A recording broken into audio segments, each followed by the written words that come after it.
Welcome to double hashtag Asomiya information. আপোনালোকৰ বাবে এটা গুড নিউজ আহিছে। যিসকল প্ৰাৰ্থীয়ে বেটছি মেডিকেল টেকনলজি কোৰ্ছৰ এক্সাম দিছিল সেইসকলৰ বাবে ভাল খবৰ আহিল। বেটছি মেডিকেল টেকনলজি কোৰ্ছৰ ৰিজাল্ট ডিক্লেয়াৰ কৰি দিলে।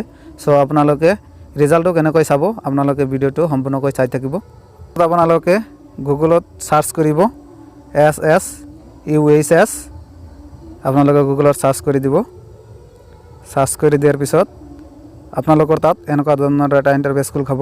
ইয়াতে লিখা আছে Srimanta Sankardev university of health science. ইয়াতে আপোনালোকে ক্লিক কৰি দিব।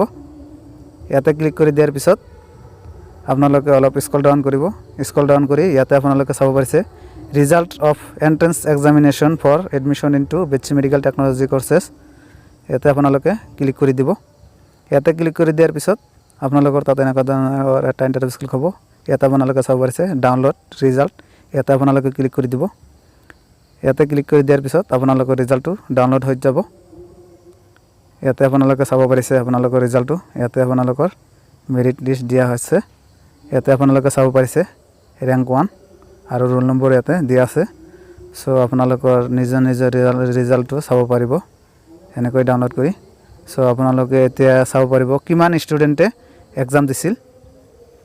আমি চাম ইয়াতে আৰু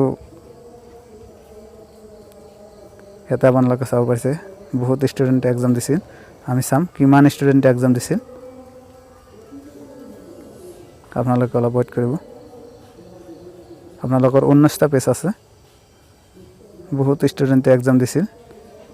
ইয়াতে আপোনালোকে চাব পাৰিছে 1895 জন ষ্টুডেণ্টে এক্সাম দিছিল বেটছি মেডিকেল টেকনলজি কোৰ্ছৰ বাবে। সো আজি ৰিজাল্টটো ডিক্লেয়াৰ কৰি দিলে। সো ইয়াৰ পিছত আপোনালোকৰ নেক্সট প্ৰচেছটো হ'ব কাউন্সেলিং। সো কাউন্সেলিঙৰ ডেট যেতিয়া দিয়া হ'ব আপোনালোকক জনাই দিয়া হ'ব। আপোনালোকে এই চেনেলটো ছাবস্ক্ৰাইব কৰি ৰাখিব। সো থ্যাংক ইউ ফৰ ৱাচিং দিছ ভিডিঅ'।